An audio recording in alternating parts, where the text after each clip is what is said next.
I would lie to him to appease him, to keep him calm and coddle him. I lost count how many times he raped me throughout the night. This is Lisa McVey, who got into the head of her kidnapper, who had already killed multiple ladies. She was able to live another day due to her survival skills, which she learned from an early life sexual abuse and crime shows. Hello and welcome to Twisted Crimes. A lot of lives just gone right down the tubes because of me. You know, in one way or another. And it's not a good feeling. It's not a pleasant feeling. I'm not proud of anything I've done. And the worst thing is I don't understand why. I don't understand why. On November 3, 1984, in Tampa, Florida, serial killer Bobby Joe Long took 17-year-old Lisa McVey and raped her. But after 26 hours of being tortured, she finally got him to let her go. Lisa McVey chose to kill herself in 1984. After years of being sexually abused by the boyfriend of her grandmother, the Florida teen planned to kill herself and even wrote a note. But then, a serial killer kidnapped her. Lisa McVey's story took a scary turn that made her want to live. With a gun to her head, McVey decided she would do anything to stay alive. What happened over the next 26 hours not only saved McVey's life, but also result in the death of her captor. Lisa McVey was riding her bike home from a double shift at a donut shop. At about 2 a.m., the tired 17-year-old biked by a church. I got off work at 2 o'clock in the morning, pedaling my bicycle home, and I remember being happy because I knew I was going to go home to just end it all. As I'm riding my bicycle, some guy just jumped out and grabbed me from behind my neck and dragged me off my bike. And from that moment, something just clicked. Yes, I was going to go home and kill myself, but now I'm in a position, I felt like I was forced to fight for my life. It's like God was saying, not my watch, you're not going to kill yourself. This is what we're going to go through together. McVey started screaming as loud as she could, but her attacker put a gun to her head and said, "Shut up or I'll blow your brains out." It wasn't the first time someone had said they were going to kill the teen. McVey lived with her grandmother in Tampa because her mother was a drug addict and couldn't take care of her. For 3 years, her grandmother's boyfriend molested her and threatened to shoot her. McVey told her attacker, "I'll do whatever you want. Just don't kill me." I lost count how many times he raped me throughout the night. A previous victim of abuse, Lisa knew how to handle him and did what she needed to survive. I would lie to him to appease him, to keep him calm and coddle him. He knew what he was doing. He had me. I could have been dead. I could have been lying down in some ditch or somewhere. "I watched a lot of crime shows," McVey later said.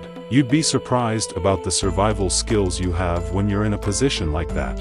Lisa McVey was raped, tortured, and abused over and over again for the next 26 hours. Bobby Joe Long had already killed 8 women before he took Lisa McVey hostage. Long had also been involved in more than 50 rapes. Bobby Joe Long's crime spree began in the early 1980s. He used classified ads to find people to hurt.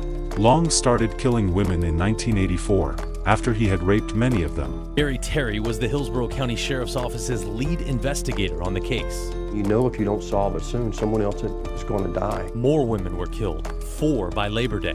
The gruesome scenes including ligature marks from the victims being tied and raped before they were murdered. Then, in November, Long took Lisa McVey from her home. The 17-year-old, who was blindfolded and locked in the killer's apartment, heard on the news that she was missing. She had to hold back her screams as Long threatened to shoot her again. McVey was sure that Long would kill her, so she left her fingerprints everywhere she could in his apartment. McVey hoped that the police would be able to use the clues to find her killer one day. Lisa said that the fact that she had been sexually abused as a child helped her talk Long out of killing her. She made up stories to humanize herself to Long. She recalls, "I said, listen, it's unfortunate how we met, but I can be your girlfriend. I could take care of you, and no one ever has to know." Most notably, she lied that her father was ill and that she was his only caregiver. McVey says, "It really helped me to survive that attack, to use it psychologically to get inside his head and actually try and get him to see that I was a compassionate person." After torturing McVey for more than a day, Long finally dragged her back to his car and told her he was going to take her home. Long took McVey to a gas station and an ATM. Then, around 4:30 a.m., he dropped her off behind a business. Long told McVey to wait 5 minutes before taking off her blindfold so that he could drive away. "Tell your father he's the reason why I didn't kill you," he said. Lisa McVey ran all the way back to her grandmother's house in the early morning.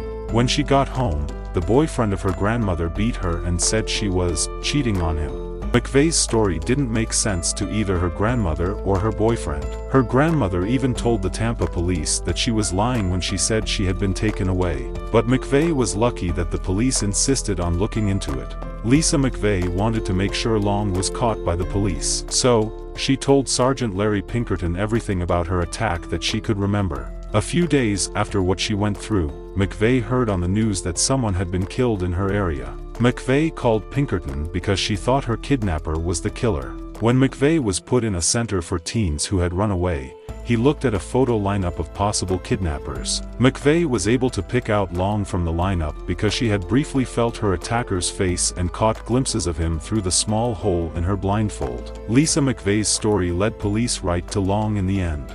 She was able to figure out where her kidnapper went, which helped the police find his car. Bobby Joe Long was caught by the police just 12 days after Lisa McVey was taken. Unfortunately, the serial killer killed 2 more people before police caught him.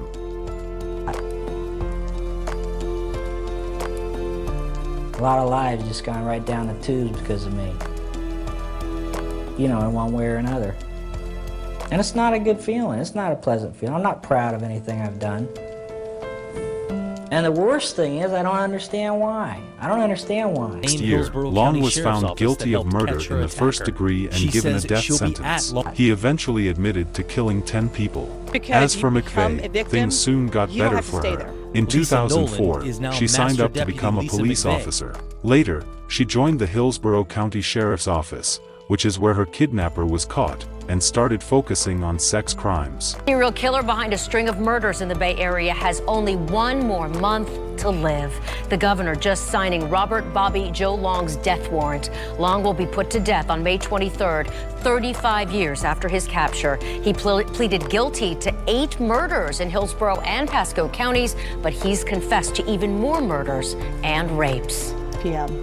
I will be witnessing his execution. It's something I need to do for myself. I was going through my mind.